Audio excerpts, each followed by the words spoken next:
The Commercial Investment Hub is an innovation framework developed within the Clean Futures program. It's designed to accelerate the commercialization of rail and transport innovations via a three-way partnership model that unites three stakeholder groups: industry, innovators, and investors. By bringing these three critical players together, the hub doesn't just speed up individual innovation cycles, it synchronizes them, ensuring that solutions are developed, funded, and adopted in parallel. This approach eliminates traditional barriers, shortens time to market, and maximizes success rates for transformative projects. The hub model is being researched as part of Clean Futures, and findings from the research will be used to refine the model for its broader and longer-term use, in addition to informing further research.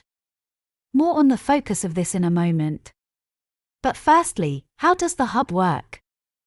Industry identifies real-world challenges and serves as the route to market, committing to adopt and integrate successful innovations.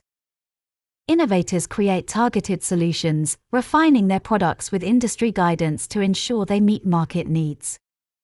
Investors provide the capital needed to scale these solutions, reducing risk by backing projects that already have industry validation and demand. As the hub model develops over the course of the Clean Futures program, we'll be undertaking research within two phases. Phase 1 will focus on the stakeholders currently engaged in the program, with Phase 2 considering options to scale up the hub, based on recommendations from Phase 1. The current research will focus on answering a specific question. What are the key commercial, technical and financial barriers to advancing innovative solutions at TRL 7 to 8, and how can a collaborative partnership model effectively overcome these barriers to expedite market entry? In the first part of this, we'll look at each of the barriers for each group of stakeholders: innovators, industry, and investors, and how these can impact on the ability of innovative solutions to reach the marketplace. We'll consider the commercial barriers each may face, the technical and the financial, including how these may be linked.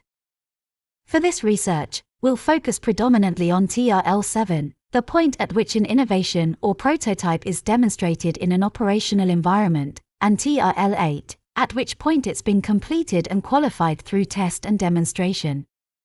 There will also be reference to TRL 6 and 9, as these will naturally relate to 7 and 8.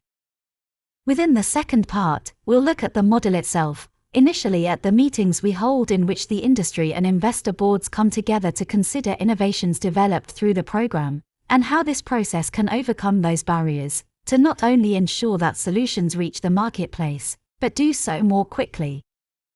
We'll be conducting the research within brief individual meetings with members of each of our stakeholder groups.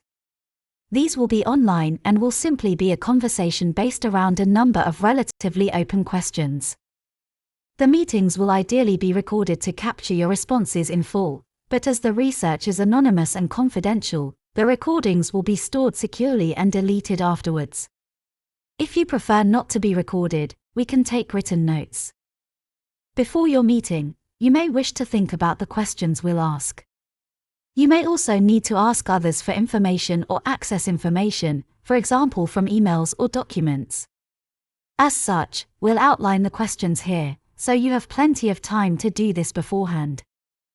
As an innovator, we'd firstly like to know about your experiences of bringing or trying to bring a solution to the marketplace before or outside of the Clean Futures program. For example, do you have experience of approaching an organization within the industry to secure a contract for procurement, or of approaching an investor for funding to enable this? Don't worry if you haven't, but if so, and you weren't successful, did you receive any feedback? Essentially, what barriers did you encounter? Whether you've been through this process or not, we'd like to gain insight into your perception of the barriers encountered by innovators, and suggestions as to how they could be overcome. It could include things innovators could do differently, or indeed that industry and/or investors could do.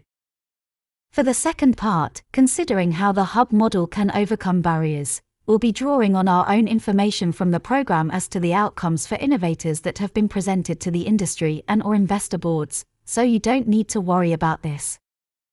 But although you're not directly involved in this process, We'd still welcome your thoughts on presenting information to the boards, perhaps from experience of going through a direct or indirect process elsewhere.